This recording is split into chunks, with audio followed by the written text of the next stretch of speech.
Let's just get right into it. Get your lemon and your honey. It's time for a little TNFT. Now, we may be in Philly for this one, but it's Boston who's in the fantasy spotlight tonight. Boston Scott will be the back for the Eagles with Miles Sanders out with a knee injury. Scott was the most added player in NFL.com fantasy leagues this week, now finding himself on 45% of rosters. We'll see if he's a feast or fade in just a minute. Meanwhile, we could see the return of Giants wideout Sterling Shepard, who was activated from injured reserve today. Shepard scored over 10 points in week 1, then got injured in week 2, but he does average more than 15 fantasy points per game in 8 career contests against the Eagles.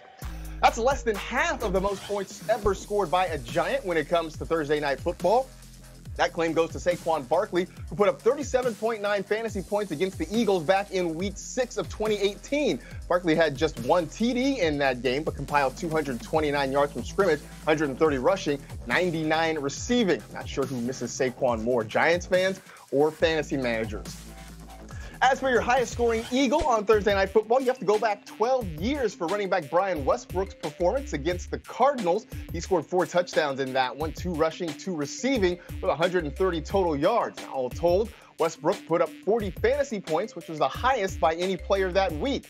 The Eagles have played 9 times on TNF since Westbrook's performance, and the closest to reaching that number was LaShawn McCoy, who scored 33 in 2010. All right.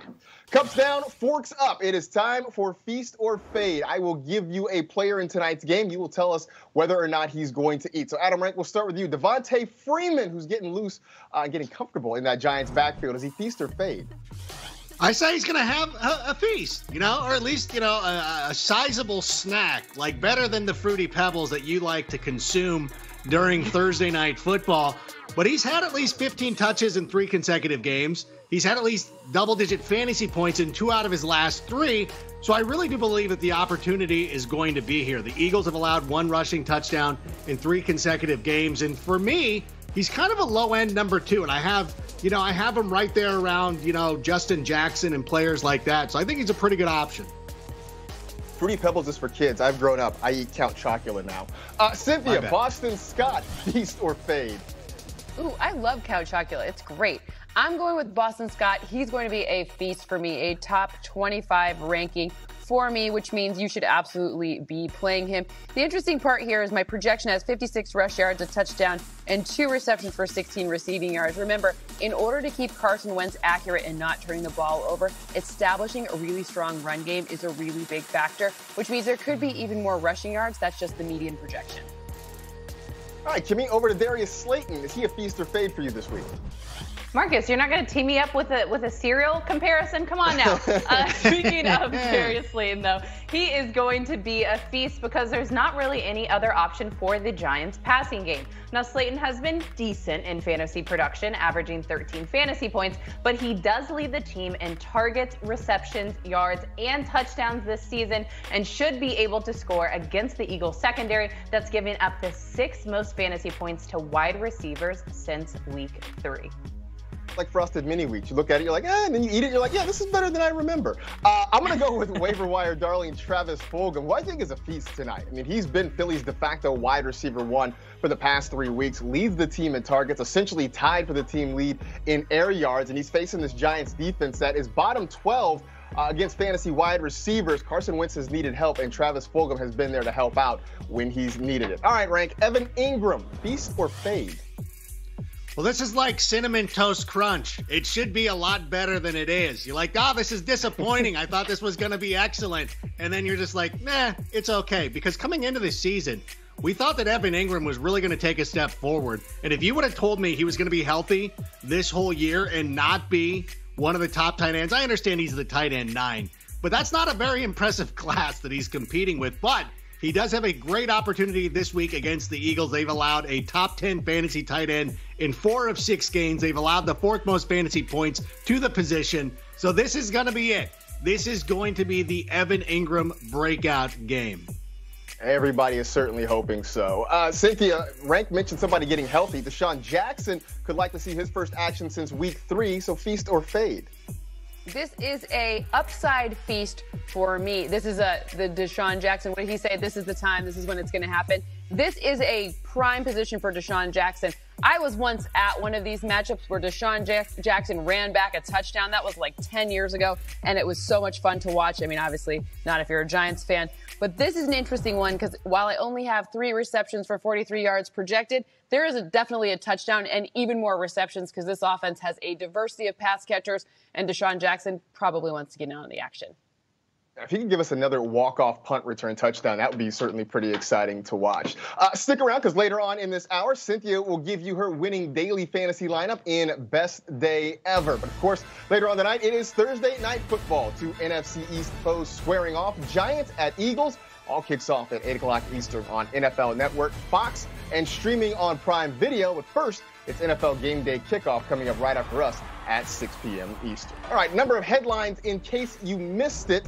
The Raiders sent their entire offensive line home yesterday after right tackle Trent Brown was placed on the COVID-19 reserve list. Today, Ian Rappaport reports that many of those players have also been placed on the COVID-19 list, but that does not preclude them from playing this week. Sunday's game against the Bucs is currently still scheduled, but there has been a time change. More on that in a bit. But meanwhile, Adam Rank, how worried are you now about starting Josh Jacobs? Well, I was concerned about the matchup.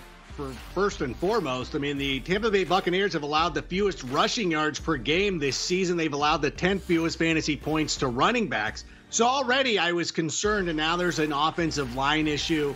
And again, it brings me concern, but what are your options? What does your team look like? If you're choosing between Josh Jacobs and Travis Homer, like I think you're probably going to go with the guy that you drafted in the first or second round. So I'm likely starting him this week. The one thing that I would say that is important to note here is that if you need to pick up a defense this week, you should be looking at the Tampa Bay Buccaneers because of that issue on the offensive line. We saw what they were able to do Sunday against a Packers offensive line that was allegedly very good. That's what everybody told me. And yet they went out there and they bossed around Aaron Rodgers and he looked all salty and he threw a pair of picks. Okay, he threw 1 pick six. The other one should have been. But again, if you need a defense and for whatever reason the Buccaneers are out there, pick them up right now because even if that offensive line returns, they still haven't practiced all week. Still, it's been a fantastic defense all year long. As we mentioned, though, an important note about that Bucs-Raiders game, it has been officially moved to 4:05 p.m. Eastern. That game will air on Fox. The new Sunday night game on NBC will be Russell Wilson and the Seahawks against Kyler Murray and the Cardinals. The NFL says the decision was made out of an abundance of caution to ensure that a game would be available for fans on Sunday Night Football. Elsewhere, Bengals running back Joe Mixon missed practice again today with an injured foot that forced him to leave the game last week against the Colts. Now, however, he was seen dancing at practice today, so take that for what it's worth. This means fantasy managers will need to monitor Friday's practice report to see Mixon's availability for the Bengals game against the Browns on Sunday. But, Kimmy, if he does practice tomorrow, are you sticking with Joe Mixon? Right, so if Joe Mixon plays or he practices or not, our faithful producer Mossy pointed this out to me a few weeks ago. The Browns secondary is really tough. Myles Garrett crushed the Bengals O-line in week 2 and will most likely be able to do that again this Sunday. So obviously with Mixon dealing with that injury, you want to temper your expectations if he does play. But if he does not, Giovanni Bernard's stock does raise with Zach Taylor putting him in as the lead back. So continue to look at that practice and that injury report. But regardless, a really tough matchup. Gio Bernard's been the fly in the ointment for anybody that has Mixon on their roster. On the other side of this matchup, we've learned that Browns wide receiver Jarvis Landry has been playing injured. Landry admitted Thursday that he's dealing with a broken rib he suffered in week 5 against the Colts. Landry is a flex at best these days. So, Rank, are you rolling him out in this Bengals matchup? I'm not anticipating it. I mean, I know he leads the team with 24 receptions this season, but he does not have a game where he's had at least 6 receptions or a receiving touchdown in a game this season. He has not finished as a top 20 wide receiver at any point during the year as well. This, to me, looks like an Odell Beckham Jr. game. Like, oh, ring the bell.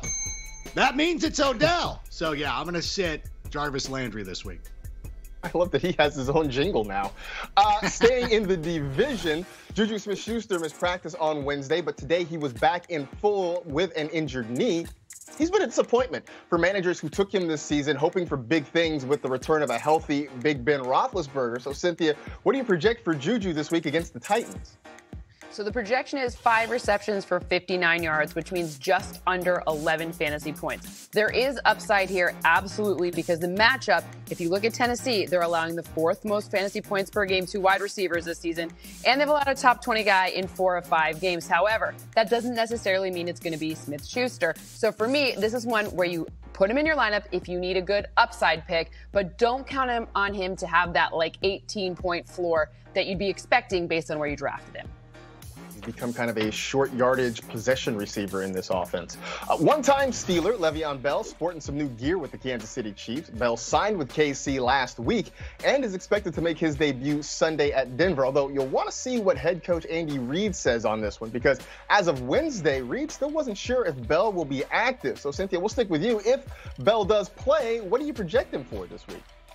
I think if he does even play, it's not going to be a very big day for him. Maybe 9 total touches, something like that, and not the touchdown. This is not the matchup. Denver's only allowing the 3rd fewest fantasy points per game to running backs this season. Clyde Edwards-Helaire has shown, especially last game, that he came to play. He's been really effective. And by the way, watch their O-line in this one, because he absolutely needs that O-line, and he being Lev Bell, because he spends a lot of time behind it, and the shift and change back. So that one where I'm not really loving the situation, whereas instead, Clyde Edwards-Helaire, look, there's the touchdown, there's the 58 rush yards, and then 21 receiving yards on 2 receptions. So that's a much better projection for me. Very much interested to see how the division of labor will be in Kansas City.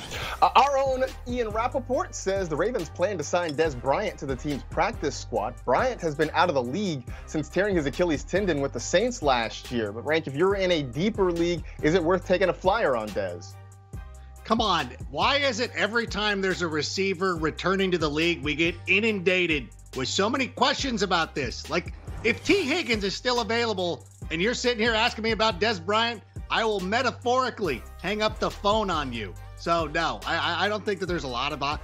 We're still trying to get Hollywood Brown into the mix this season. A guy who hasn't played in a couple of seasons is not somebody who's going to register with me. So I shouldn't ask you about Roddy White possibly coming back. Don't you dare! With Cynthia, and we believe that rookies are the future. Teach them well and let them lead the way. So we're going to go with some non-quarterback rookies we think could get you 20 points this week in fantasy. Cynthia, start us off with one of those guys. Well, there's some sort of alarm going on around here, so that means it's Deandre Swift time, because I get to talk about a Lions, so obviously something bad is going on somewhere in the world. Interesting here, Deandre Swift against Atlanta. The interesting thing to note is that Atlanta's allowing the 3rd most receptions per game to running backs this season, and he averages 4.0 targets per game this season, which is the most amongst Detroit's running backs. But the up arrow is directly up on Deandre Swift. After this bye, we saw how he was used. I think he folds nothing but more into this offense.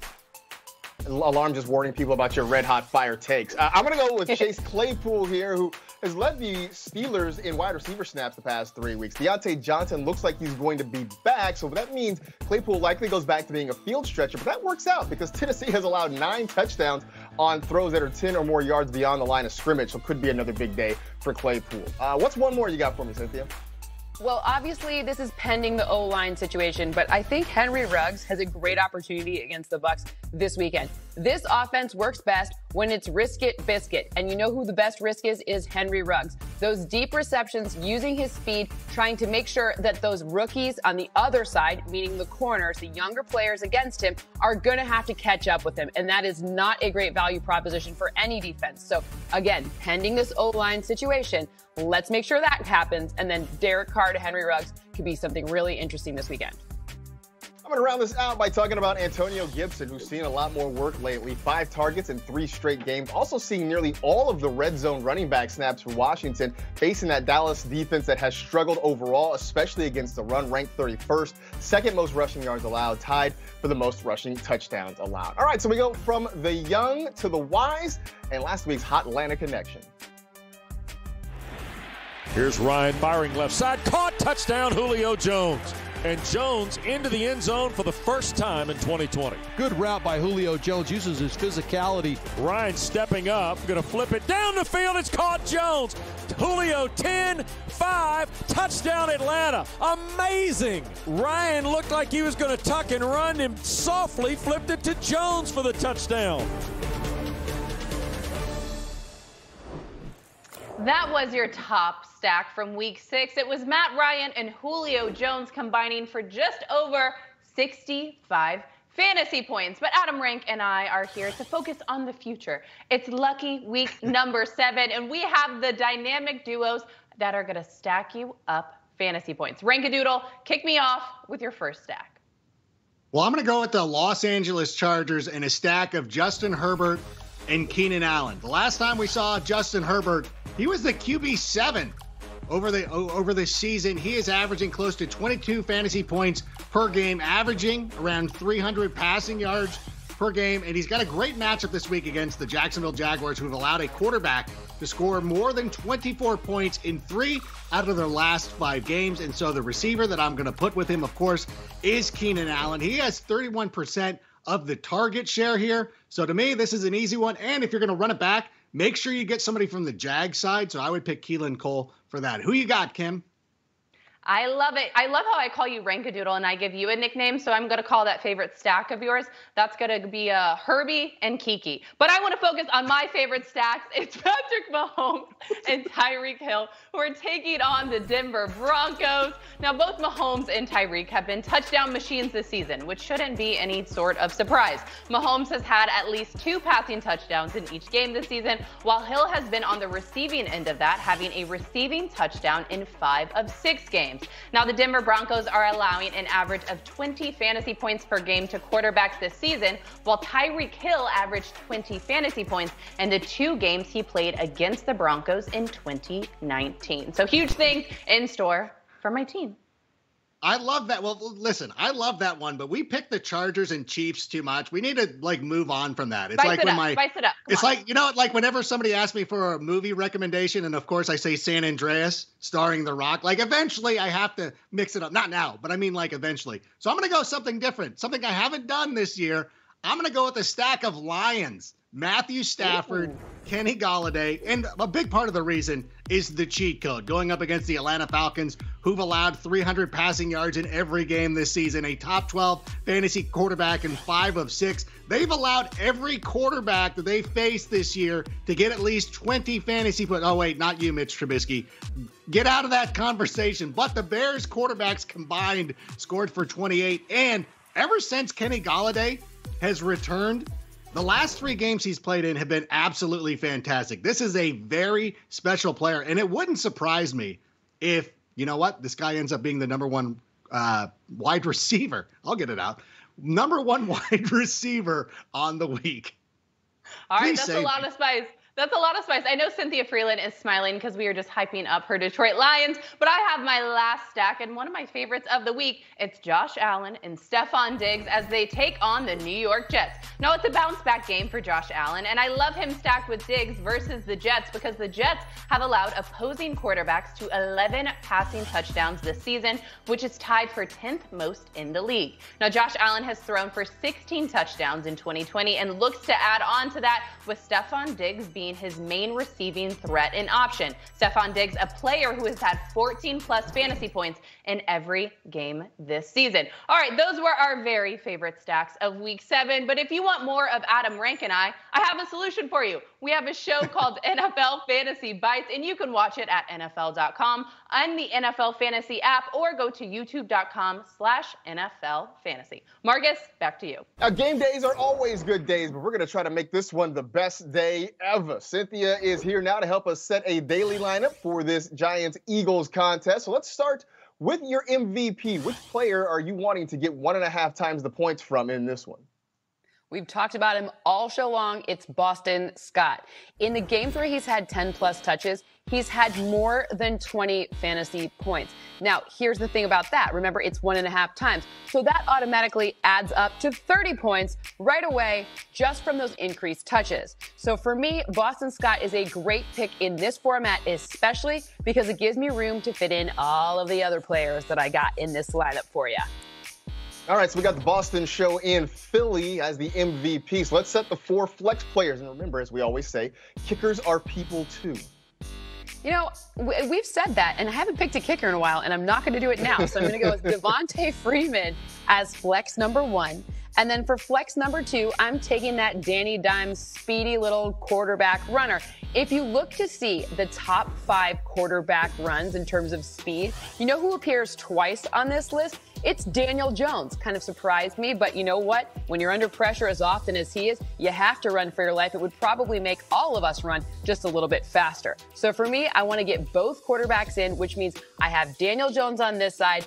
And then, of course, that gives me room for Carson Wentz in my third flex spot. And then in order to take advantage of those passing yards from Wentz, I went with Travis Fulgham there. And that is a pretty bomb lineup that I'm really excited to play, especially with that stiff crowd, because when you make a dad joke, I'm even happier. There you go. All right, so there you go. Go out, be well, and prosper. Hopefully, this will be the best day ever for you. It is time once again. Here comes the hype train to bring you some fantasy zen.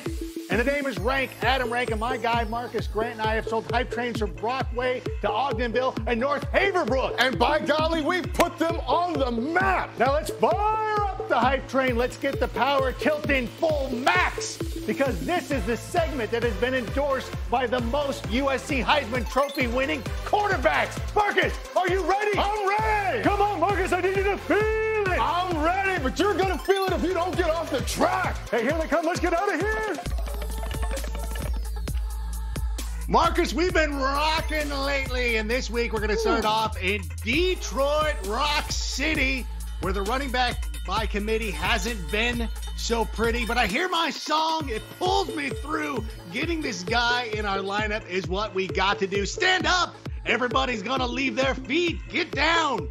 When we start this guy, we can't be beat. Tina, let's see Deandre Swift.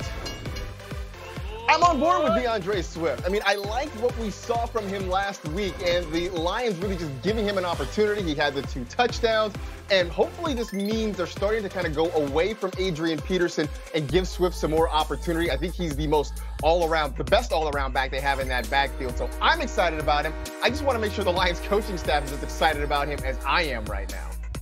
Well, you know what? Adrian Peterson is like one of those arena rock bands that's doing a farewell tour. And it's cool to see him, and we love it. But we're really here for the opening act, and that opening act is Deandre Swift. So let's get him in the lineup. This isn't so much for us. It's for Matt Patricia. That's who we're talking to. All right, Marcus, we got to get it going again, because we got to heed that call, because this week we're taking the hype train down to Duval. We started the seasons on the 1s and 2 with DJ Chark, but so far our offense just hasn't seen that spark.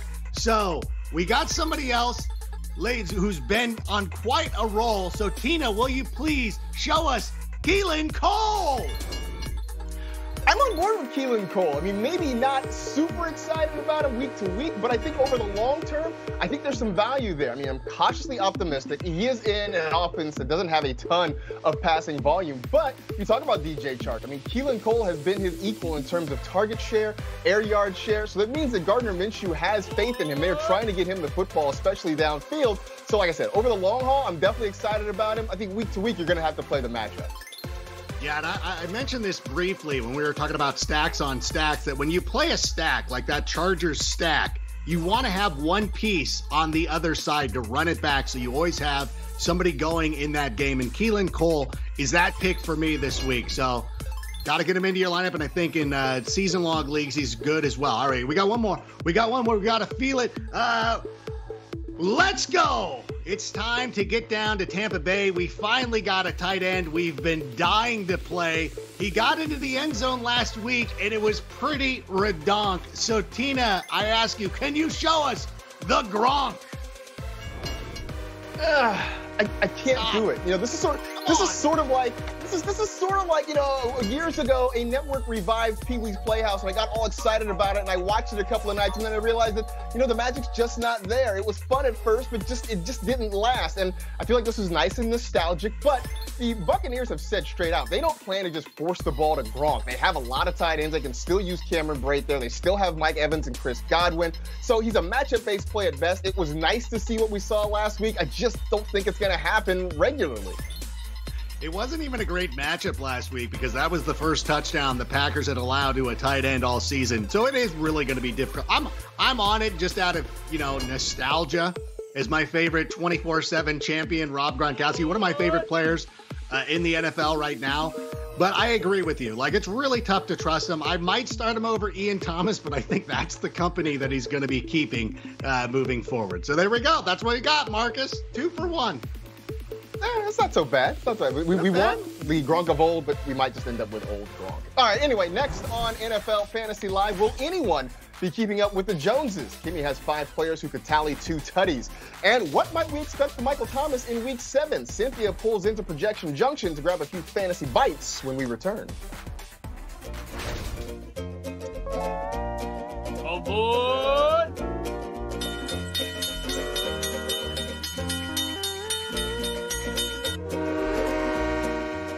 Welcome back to NFL Fantasy Live. It is time for my 5. And today I'm bringing you my 5 backs to get into the end zone twice, just like that man Derrick Henry did in last Sunday's matchup, which had him finishing as the top fantasy scorer of Week 7. On average, this season, 6 backs a week have been able to have that stat line. So let's take a look at my list to see who can do it in Week 7. At number 5 is Aaron Jones at the Houston Texans. Now, last week, that Texans defense let Derrick Henry run through them and amassed over 200 yards, and I think Jones can go ahead and do the same. Having 7 touchdowns on the season, Jones is a threat to score from anywhere on the field and is also seeing a ton of red zone opportunities. Number 4, it's Kareem Hunt at the Cincinnati Bengals. Now, even though Hunt's name popped up on the injury list this week, he should be a go for Sunday and will be in RB1 territory because of the matchup. Hunt has had 6 total touchdowns this season, getting into the end zone twice on 2 different occasions, including the Browns' last meeting with the Cincinnati Bengals in Week 2. Number 3, it's Todd Gurley versus Cynthia Freeland's Lions. Now, Gurley is one of the most touchdown-dependent fantasy running backs, but that hasn't been a big issue for his managers this season because of how often he's gotten into the red zone and scored. Gurley has had at least 1 touchdown in 4 of 6 games this season, and the Lions have allowed 7 touchdowns to the running back position. Number 2, David Johnson versus the Packers. The Packers are allowing the most fantasy points to running backs. Johnson has scored in 3 of 6 games this season and can exploit that Packers defense because beyond just the fantasy points allowed, they've also allowed 4 different running backs to have multiple touchdowns in a game. All right, this number 1 spot, Ronald Jones at the Las Vegas Raiders. Now, he was hot last week, and I think he'll be able to do it again and log his 2nd straight game with 2 tutties. Rojo ranks 4th amongst all NFL running backs in touches per game since Week 4 and can expect another dose of heavy volume against the Raiders, who are allowing the 2nd most fantasy points to running backs. All right, those were my 5 backs who will score twice this week. I don't know nobody. I'm on this every day. Russell, look out. He's going to fire inside. It's a touchdown. Perfect pass by Russ. This is what Russ does. Kamara steps through the tackle. He gets to midfield, breaks another. Ernal's a defender. Touchdown, Alvin Kamara. You want to talk about a signature play? Here's Jacobs again. Jackpot, baby. Raiders touchdown. It was a laser from Justin Herbert. That was a missile. Absolutely no panic from the rookie. 144 receptions. Mike Thomas is your new single-season record holder. You simply can't guard Mike.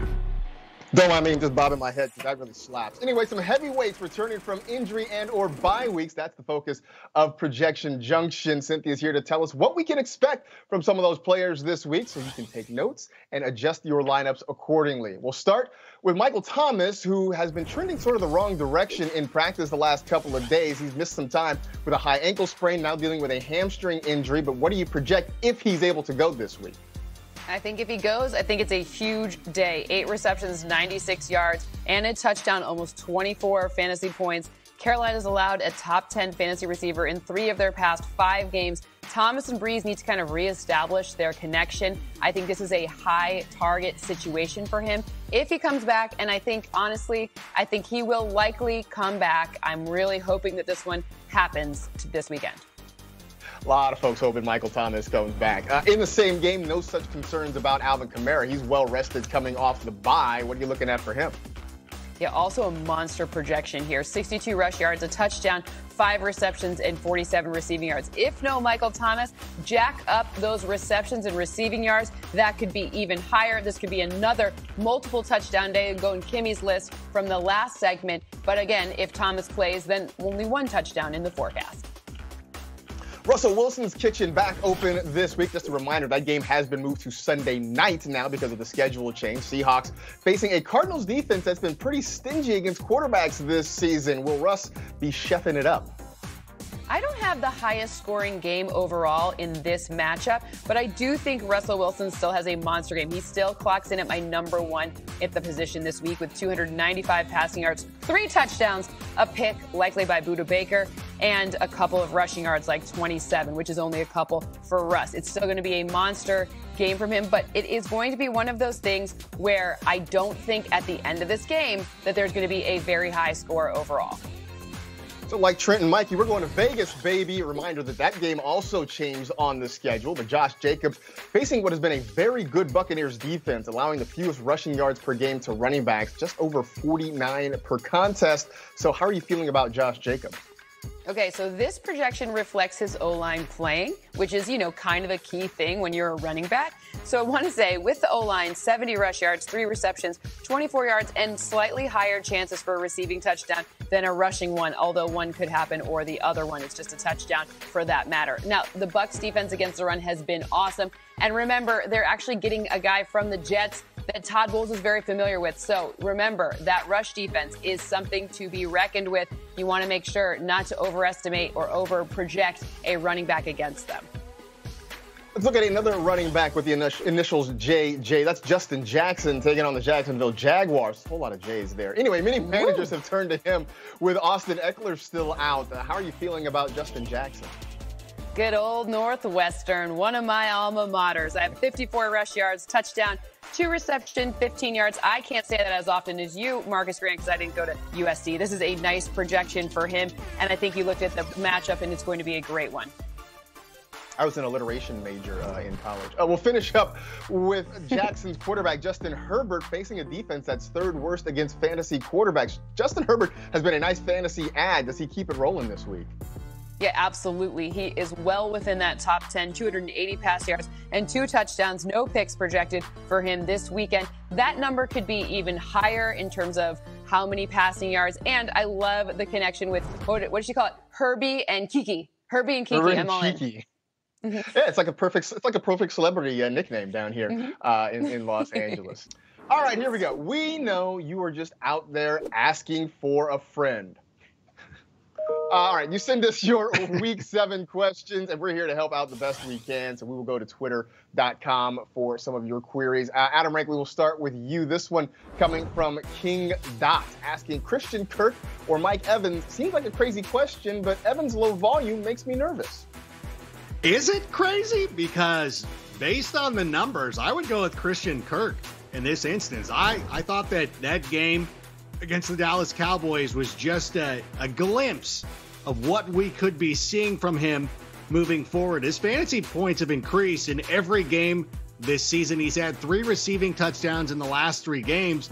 And we got to look at the Seahawks defense. They've allowed the most fantasy points per game to wide receivers this season. They've allowed the most receiving yards per game to wide receivers. Outside of Atlanta, there's no other defense I look to start my receivers against more than the Seahawks. So I'm starting Christian Kirk. Mike Evans with Chris Godwin has not been a good situation. All right, Kimmy, this one's for you from Lamont. Starting quarterback, Ben Roethlisberger or Derek Carr? Okay, Lamont, I'm going to go with Big Ben on this one because he's going against the Titans, who have allowed 2+ passing touchdowns in 4 of 5 games, whereas Derek Carr, he's seen the Buccaneers, who have given up only 1 top 20 fantasy quarterback. So there's always one big Ben breakout game this season, so why not make it during lucky week number 7? You're waiting on that one. All right, Cynthia, this one from Sam asking Melvin Gordon or Darrell Henderson? It seems a little weird not picking Melvin Gordon, who's going against the Chiefs, but remember, Phillip Lindsay is there, so I'm going with Darrell Henderson. Why? Because if you look to see where this Bears defense has had some vulnerabilities to the run, it's when there have been motions, shifts, all of those things pre-snap that move the defense around. You know who does those really well? The Rams. So that's why I think Henderson has a better day for fantasy purposes, a higher floor and a higher ceiling.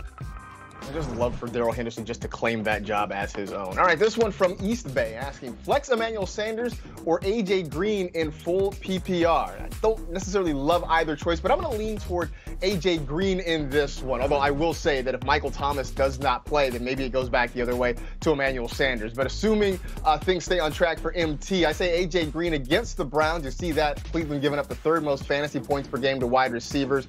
Green had something of a revival last week, so maybe this means he's starting to get back into the flow. All right, one last one. This one for you, Rank, from Kyle. DJ Moore and Hollywood Brown for Adam Thielen. This is a trade here. Kyle is getting Thielen. Is this a good deal? It is not a good deal. It is an excellent deal. I could not hit except quick enough. That is one that might actually get vetoed because everybody in your league is going to be so enraged. But that's a great trade for you. You make it and have a good time with it. Me crazy butts are week 7 predictions that might leave you scratching your head. Adam Rank, please go for it. I'm going to say that Aaron Rodgers has 40 points against the Texans. If there is one guy in the NFL who does bitter revenge type games better than Rodgers, I have yet to see him. Okay, so mine is a kind of interesting one here. I have 3 old guy, quote-unquote, touchdowns this week. Amendola, who's 34, about to be 35. Edelman, who's 34 in May, as of May. And then Larry Fitzgerald, who turned 37. Him and I are basically twins. All of them are slated to score touchdowns, and they have 177 combined so far in their careers, but 0 this season. All right, call me crazy, Cynthia, but Terry McLaurin is going to be the #1 fantasy wide receiver, which I don't even think is crazy because he's going up against the Cowboys that have allowed a top 12 fantasy wide receiver in 5 straight weeks and the #1 wide receiver in 3 of their last 5 games. Call me crazy, but Russell Wilson and Kyler Murray will combine for 80 fantasy points. That'd be the most by any 2 fantasy quarterbacks this season. Russ has been cooking all year long. Look for that to continue. And the Seahawks secondary has been so problematic that I think Kyler Murray is going to be able to carve them up. It's going to be good news for DeAndre Hopkins and Christian Kirk as well. All right. Fitzgerald.